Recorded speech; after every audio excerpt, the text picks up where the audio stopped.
কেমন লাগছে মামনি সেনামনি? বলছে রাহুল দাদা খাই দেবে।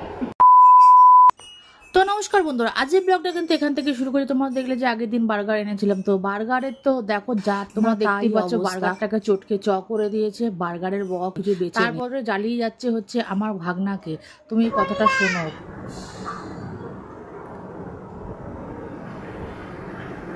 তো আমি আলাদা করে রেকর্ড করেছিলাম, আমার ভাগনাও জানে না। এদিকে আমার ভাগনাও কিন্তু আমাদের বাড়িতে এসে খুব বিপদে পড়েছে। বোনেদের জ্বালায় ও অতিষ্ঠ হয়ে যাচ্ছে। কোথায় ও ফোন দেখছে বেচারা, তা না ওকে দিয়ে শাড়ি পরাচ্ছে। ও জীবনে কিছু শাড়িটা পরাইনি কোনোদিন, তাই আমি দেখছি কেমন ওকে জ্বালাচ্ছে। তোমরাই দেখো, তাও ও কিছু না বলে ওকে তাই শাড়ি পরাচ্ছে। আর যতদিন ছিল আমাদের বাড়িতে ওকে প্রত্যেক দিনই আমার প্রায় আমার ভাগনাকে শাড়ি পরিয়ে দিতে হয়েছিল। খেয়ে নে, ওই যে হাকর রাহুল দাদা খাই দিচ্ছে। হাকর তরকারি দিস না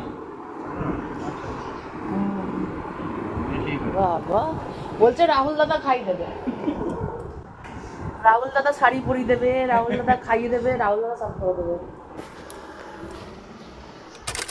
নবরাত্রি রবিবারের বাজার, নবরাত্রি পড়ে গেছে, তো মাসি বাড়ি যাওয়ার আছে, আর ভাগনা থাকবে ঘরে, তাই জন্য রান্না বান্না করে নিচ্ছে। আর এখন টিফিনটা করে নিচ্ছে। আর আজকে রান্নার মধ্যে করেছি আমি কিন্তু পুরো নিরামিষই, তোমাদের দেখি। তরকারি, এদিকে হচ্ছে মুগ ডাল, এদিকে কি করেছি, এদিকে করে নিয়েছি আলু ভাজা, আর লাউ দিয়ে বড়ি দিয়ে ঘন্ট।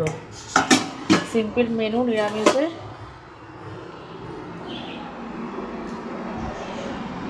আর এই যে কচুরি খেয়ে নি তোমাকে, আর একটু ভাত খাবে, আর ভাত খেয়ে দিয়ে আমরা বেরিয়ে যাবো। আর চলো ওখানে কী কী পুজো হচ্ছে মেয়েগুলো দেখাবো। আর একটা যাওয়া হচ্ছে মেয়েদের জন্যই, মেয়েদের কারণে মাসির বাড়ি যাওয়া। আর চলো আমাদের সঙ্গে তোমরাও যাবে আর দেখতেও পারবে, ঠিক আছে? তো এখনকার খেয়ে নিচ্ছে। এবার আমি স্নান করতে চলে যাই, দেরি হয়ে গেছে। এবার আমি স্নান করতে চলে যাই, দেরি হয়ে গেছে। চলো রেডি হয়ে গেছে এবার যাওয়ার জন্য, চলো যাই মাসির বাড়িতে, আর তোমাদেরকেও নিয়ে যাব। কি মামুনি সোনামুনি, আরে বাবা বিউটিফুল লাগছে।